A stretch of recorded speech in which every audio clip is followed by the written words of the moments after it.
Agora a pergunta é, como está a sua vida aí na sua casa? Está tudo bem organizado? Chegou aquele momento importante da gente aprender mais e dar mais um passo na organização da nossa vida. Principalmente porque agora as crianças voltando para a escola, muitas atividades, não é, Augusta? Que bom que você está aqui, bom dia. Obrigada pelo convite mais uma vez. E hoje falando desse desafio, né, que tem sido para os pais e para os professores também, conciliar tudo dentro de casa e dar conta das crianças e adolescentes nesse... É difícil, é difícil, né, gente? Porque veja bem, né? Aquela confusão, né? Todo mundo em casa, é pai trabalhando, criança estudando, crianças de várias idades, organizar tudo isso. E quando a gente está em casa, parece que o ritmo é um pouco mais diferente. Precisa de disciplina. Por isso que a Augusta está aqui hoje, porque ela vai dar algumas dicas, né? Começando pelas crianças que estão estudando em casa, estão também estudando na escola, mas em casa, como que a criança depende só dela ter uma organização? Como que ela pode fazer, Gota? Nós temos as crianças, temos os pequenininhos, né? Temos o intermediário e tem os adolescentes. Então, acho que na medida dessa idade e dessa autonomia, na verdade, assim, o quanto de autonomia os pais puderem dar para as crianças, eu acho excelente. Principalmente estando em casa, porque é um ambiente seguro, é um ambiente que você controla de uma certa forma e daí você vai dando autonomia para essas crianças e adolescentes fazerem da maneira delas. Na prática, como é isso? Porém, assim, tendo uma criança hoje em casa estudando e o pai e a mãe em home office também, ideal que cada um tenha o seu cantinho, né? E aí fazer com que essa criança cuide desse cantinho de estudo, dá autonomia para ela, tá tudo organizado, você já sabe o que vai ter hoje na aula, tá tudo ali na sua mão, para que a criança não tenha que esquecer, tal. Por isso eu sempre indico um lugarzinho fixo para o estudo. Criar aquele ambiente para ser dela, isso, né? Não é assim, agora você senta aqui na mesa da cozinha. Agora vamos lá pra sala, né? Infelizmente tem casas e tem famílias que não tem um espaço, na sala de jantar. Tudo bem, mas o mais adequado é que essa criança tenha um espaço para ela, onde fique tudo o que ela precisa ali, tudo no acesso, tudo organizado, para que não... Porque essa movimentação de material de um lugar para o outro pode fazer com que a criança também esqueça, perca. Então, tendo um lugarzinho fixo, isso já ajuda muito. Focar. Ela sabe que aquele lugar é um lugar de estudo, é um lugar que ela vai se concentrar para passar aquelas horas de aula ali. Mesmo que seja na sala, no quarto, na cozinha, né, na varanda, onde seja, onde for, mas que você crie, o que a Gota está querendo dizer, que você crie esse espaço fixo para que a criança saiba, olha, aqui é o meu cantinho, né, que possa organizar, né. Isso também favorece, ajuda no estudo, na concentração da criança, né. No foco, porque quando você... Essa questão de movimentação, cada dia num lugar, cada dia num ambiente, pode fazer com que a criança se distraia com facilidade, né?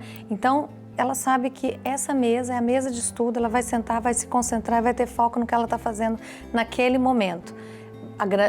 A chance é bem maior, né, disso acontecer. A rotina, Gu, por exemplo, dentro de uma casa, né? Como ensinar uma criança a ter rotina, né? Quais são as práticas para que essa rotina aconteça de maneira saudável? A gente tem visto que um ambiente em que tem criança estudando, às vezes mais de uma criança ou adolescente, pai ou mãe em home office, vó, cachorro latindo, tudo acontecendo. Mais uma vez, se a criança está num ambiente que é uma sala de jantar, uma cozinha, pode ter gente transitando por ali. Então isso também é uma coisa que pode deixar a criança um pouco distraída, né?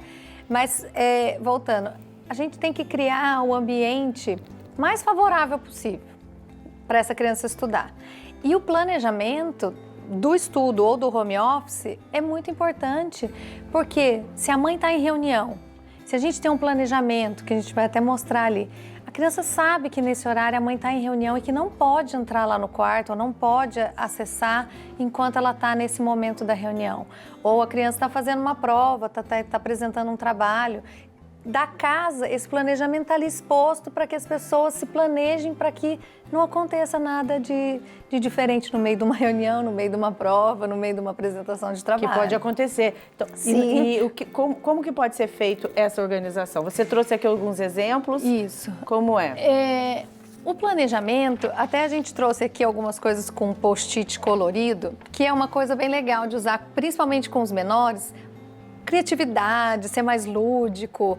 Então, isso é bem legal. E aí, ter todas as atividades mesmo, dia de prova, o dia da reunião do pai e da mãe, o dia que vai tomar vacina, que vai no dentista. A gente coloca o planejamento, ele pode ser semanal, ele pode ser mensal também, mas o semanal, ele dá mais... Ele é mais enxuto, né? Isso. É mais né? prático. E principalmente para criança, isso vai ser... Tá dando para ver? Vai ser melhor, né? Para a criança visualizar. Até aí você colocou algumas cores, você vê, Augusto colocou aqui algumas cores que para destacar, né? Então vamos supor, talvez se você não tiver essas etiquetas coloridas, você pode escrever com uma caneta colorida, fazer alguma diferença, né? Pode até fazer, a criança quer colocar algum desenhinho, mas que seja de uma forma que a criança entenda. O adolescente, ele já tem um pouco mais de maturidade para saber dos horários dele, para ter um pouquinho mais de disciplina. Né? Alguns adolescentes nem tanto, mas a maioria sim. E a criança não, a criança ela precisa de um estímulo, né? Ela vai precisar. Sim. Então a cor, o desenho, um stickzinho, alguma coisa que, olha, aquilo lá remete ao inglês, né? Remete ao exercício ou à consulta que ela tem. Então fazer alguma coisa que realmente chame a atenção e tenha o planejamento da família. Da família toda. E a criança, olha, é legal você falar pro seu filho, né? Filho, você levantando, você vem aqui para acorda, né? Vamos lá ver o que você tem no seu dia, né? Então, assim, vamos dar um exemplo aqui, ó. Você vai ao dentista, amanhã a gente vai ao dentista. É bom olhar um dia antes também, para você não dormir preocupado, né? E saber. Então, você vai ao dentista na segunda-feira, aí depois você tem a prova de português que você já estudou semana passada, né? Depois você tem um horário livre, isso aqui é um exemplo. Ai, que bonitinho, tem vacina. Amanhã, na terça a gente vai tomar vacina. Depois da prova de história. Isso. Você vai ter aula de inglês, então nós vamos estudar inglês aqui na quarta-feira, olha. Então, ou seja, isso, gente, já sossega, porque você sabe que você tem que estudar inglês, você não sabe quando nem onde, então você já sabe que está aqui organizado na quarta. Na quinta você tem prova de matemática e depois na sexta você vai ter a prova de ciência. Nós temos aqui um outro tipo, deixa eu mostrar aqui um exemplo que a Augusta trouxe para nós e que nós preparamos para você ter ideia, que você sabe que, por exemplo, noite, esse aqui é o semanal, né? Então aqui você tem, noite de cinema em casa, olha que legal. Né? Gente, organização não é para colocar só tarefa, compromisso difícil, coisa chata, não. É para colocar também as coisas boas. O planejamento semanal, a rotina, ela tem que engloba tudo, né? Desde uma reunião, do seu horário, na verdade, de trabalho está definido, o horário da escola da criança está definido. Brincar. Esse horário é de assistir televisão, mexer no celular, até essas coisas, né? Falar com a vovó, né? Ter alguém. Então, gente, isso você faz do seu jeitinho. Isso aqui é uma sugestão para você, mas você tem que fazer daquela maneira que também fique bom para você. Nós temos aqui também a opção de quadro, né? Que é uma sugestão da nossa mesinha para a gente organizar, para você ter como inspiração para você fazer na sua casa. Por exemplo, essa modalidade aqui, que tem as tarefas, provas e trabalhos do seu filho, né? Para você, mãe, para você, vó, poder acompanhar e para a criança também. Então, a criança sabe que ela tem as tarefas. Por exemplo, ela tem que estudar matemática, história, geografia, né? As provas que ela vai ter na semana ou no mês, né? Sim. Então, você pode fazer um mensal para você visualizar o que você vai ter naquele mês, pegar bastante energia. Né? E esse planejamento, ele pode ser feito numa lousa, se não quiser usar o post-it, pode fazer uma lousinha e ir escrevendo e fazendo desenho, pode usar o quadro, pode colocar... tem um espaço a cozinha é um lugar que todo mundo acessa, né? Então, às vezes tem na geladeira ou numa parede que vai ali todas as tarefas. O ideal é que todo mundo visualize, né? Gu, e você, obviamente, nós já fomos crianças, a gente sabe também o que seria bom para nós, né, hoje, olhando com a cabecinha de hoje. Mas como os pais podem incentivar os filhos a estudarem em casa? Eu acho que o principal é ter um ambiente favorável, né? A organização da casa e o ambiente, o lugar do estudo dessa criança. A gente trouxe alguns exemplos aqui para ter na mesa de estudo. Então, sentou, já está alimentado, se é de manhã, já tomou café da manhã, se é depois do almoço, já almoçou, não fazer nada junto com o estudo, né? Então, sentou, notebook, está com fone, se é um ambiente que tem passagem, né, de mais pessoas ali, se é só no quartinho dele, pode ficar sem o fone, mas ideal, tem o fone, tem uma aguinha do lado, caneta, lápis, borracha, tudo o que precisa, as apostilas, os livros. Então, assim, tudo à mão e organizado, uma mesa limpa, organizada. Isso vai fazer com que a criança tenha um pouco mais de estímulo para estar ali naquele lugarzinho, né? É importante. E também é importante falar, né, que os pais ou quem mora em casa, a avó, a criança tá lá quietinha, então também evite de ficar passando, ou então perguntar, conversar, para não tirar a atenção da criança.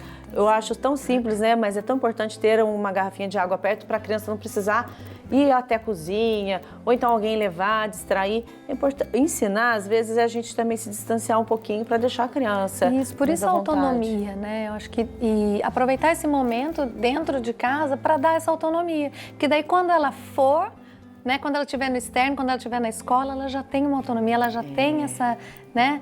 Vai ser um diferenciado, né? Sim. E bem ou mal, assim, dentro de casa, tá ali protegido, né? Até ir conversando na questão, olha, quando você sair, quando for à escola, gradualmente, agora eu acho super legal essa, aos poucos, porque a criança, o uso de máscara, a higienização da mão, aos poucos, porque tá em casa, tá protegido. Agora precisa dessa transição, né? E aí a conversa, né? Olha, seu lugarzinho, sua mesa, lá na escola também. Deixa um alquinho, né? Vai levar, ali organizado, né? Organizado, limpinho Super e organizado. dicas da Augusta, que veio aqui nos ensinar hoje como organizar melhor os estudos das crianças em casa, essa transição para a escola, sempre muito importante. Augusta, muito obrigada. Obrigada a vocês mais uma vez pelo convite. Organização é vida. É vida. Que bom, gente. Muito obrigada.